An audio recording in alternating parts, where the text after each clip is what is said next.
What is good, YouTube? Quinn Wade basketball analysis coming to y'all with that quick analysis. We're going to talk about the Miami Heat, a team that has been disappointing for basically the entire season. I had them as a lock for the playoffs, and even though that may be true, as the playoffs are coming closer and closer within the next couple of weeks, they haven't looked amazing. They haven't looked great. And even at their best, it wasn't dominant. And this is a team coming out the NBA Finals, giving the Lakers some fight. They went six, and some of the games was close before it even went to six. They just didn't have enough to win the series, and they made some trades to bring in new talent. They took some gambles and some risks on guys like Oladipo, Jimmy Butler, 21 7 and 7. Bam having the best season of his career. They still do have Duncan Robinson. They still do have Tyler Hero. They still do have one of the best coaches in the game in Eric Spoelstra.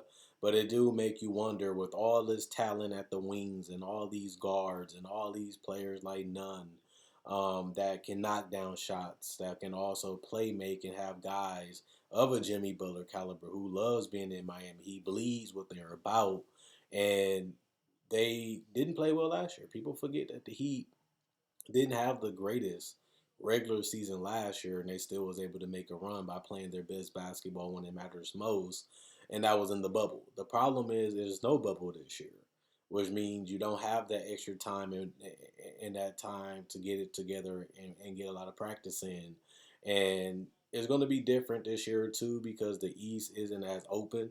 Last year it was more open because the team that you wanted to take down was the Bucks, and they was able to take them down early, and they matched up well good against every other team in the East, including the Bucks. So they had, that advantage last year. This year they have similar situations where they have the bigs, they have the wings, they have the shooting, they have guys that can elevate their game, and they have guys that can have breakout games. A bunch of them on this team, and you never really know in a series what's going to happen, but offensively, this team has been, terrible. Being at the bottom of the conference or being at the bottom of the NBA is one problem. Even though they are top 10 in assists, they have always been a share ball team. But they defense also haven't been where I thought it would be. I thought that they would continue to take that stride in that area because of who they are and what they're about.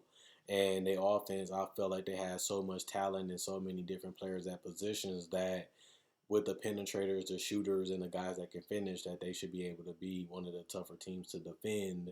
And that just clearly hasn't been the case. And a lot of it does have to do with Oladipo not being the guy that he used to be, not being able to create efficient shots for himself and for others, while also not being a great 3-point shooter either. And that's something that we knew coming in, but I thought that he would be an upgrade defensively, um, as a player when they made the trade, and that hasn't been the case either. So Oladipo is up for grabs to me because he hasn't really became the guy that they thought that he would be for them.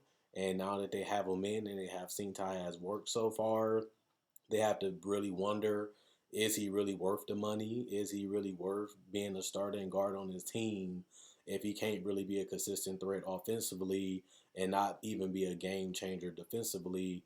Then what are we really getting out of him if his playmaking ability isn't there either? Jimmy Butler has been fantastic this year, still playing at a high level, all NBA caliber level again this year. And you thought that his effort and his energy and his fight and holding guys accountable would turn his team into, you know, a scorching hot team as they got healthy from the COVID and the injuries, and that clearly never happened. Still to this day, I always was waiting for the Heat to get healthy and turn this thing around, and they never been able to make that run. They never been able to get it together, and it do make me question them a little bit. Are they as dangerous as we thought they would be? A lot of us gave them credit that it wasn't a fluke. It wasn't something that just happened just because it was the bubble. A lot of us thought the Heat was real. A lot of us respected them throughout the regular season, and they lived up. And if anything, they exceeded the hype by getting to the finals and challenging the Lakers. And this year, they don't have that in me. I don't look at them as a dangerous team. I don't look at them as a scary, scary team just because I wonder what are they. I really do. What is they calling card? What is they going to do? What is they bread and butter? Because they have been a team that has been all over the place, and a lot of it was getting everybody on the court. A lot of it was bringing in new talent, but they really haven't been able to figure out anything. They have been able to beat up on bad teams, which you have to do if you want to be in the playoffs. And being in the East also helped that. A lot of injuries and a lot of COVID problems helped that, as they was able to beat up on teams that wasn't having their best lineups out there. But you have to get the W, and they have done that. Even though they are only a couple games above 500, I look at that as a disappointment. I don't look at that as a great thing that they at the bottom of the East. And even though they would be a team at the bottom that has a lot of talent, and you ain't going to be in a rush to play them, we don't even know where they're going to finish because they have been so inconsistent throughout the entire season. So this team can win 3, 4, 5 in a row like they've been doing throughout the season and finish in the top five, and or even get home court advantage. Or this team can continue to be okay and still finish sixth, seventh, or eighth. And then you have a team that you have to, very well put out because they're going to be still tough, and they still have that bravado about them that they can beat anybody. And you know how Jimmy and Eric is, they're going to get on the court and they're going to feel like they can go at anybody no matter where they are in the standings. And that's something that you had to be prepared for if you had the top seeds, and they have to play you. But other than that, I look at the Heat as a disappointment. I'm going to finally say it. I didn't want to say it. I kept holding off throughout the season because I thought that they'd figure it out. I thought that they'd get it together. I thought that they would turn it around and finish at the echelon of the East. And even though they still can because the season isn't over, I still don't look at this team the same way because they just don't have that fight. They just don't have that dog. They just don't have that killer in them just this year. And you have to have that. It's not something that just comes out. It's not just something that happens overnight. You have to have it in you throughout the entire season, and including the playoffs. And they just don't have that energy either. This is not the same team that we seen last year. They have a lot of the same pieces, they have a lot of the same, styles, but they haven't been able to be, that dominant team that they should have been. This should be a top three team in the East. They should be up there with the Nets. They should be up there with Philly. They should be up there with Milwaukee because they have the talent, they have the coaching, and they have the personnel that can, basically do anything on the court because they have a depth too with this roster. So when you look at this roster on paper, you would think that this team would be amazing, and that just hasn't been the case. And to me, I do wonder what is the destiny for this team, because you have to look at this team and you see all these contracts and all these older guys, and you eventually have to play Duncan and Tyler Hero, and they haven't been the game changing players that they was in the playoffs so far this season. And you look at Jimmy Butler as your best player, and he was able to get you to a finals and play his best basketball ever in the finals, but you took a step back this year so far, and now you have to figure out what can you do to keep up with the NBA, but also how you can surpass and be at the top of the NBA and be champions. You can't go from making the finals to not even getting to the conference finals in less than a couple months. When the playoffs start, it won't even be a year from the finals. So this team was just that close with the same amount of talent, and they have been the complete opposite so far this entire season. And that just shouldn't happen within a couple months. That's how short it has been. It hasn't even been 9 months.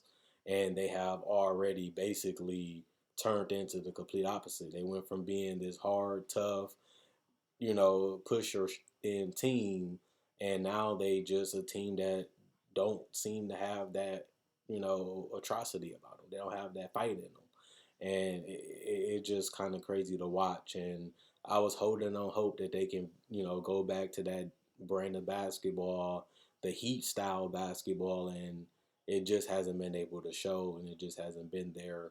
And now I wonder what is, the direction they're going to go in next year, since they've been wanting Oladipo, he's been wanting them, and it hasn't worked out the way they wanted to so far.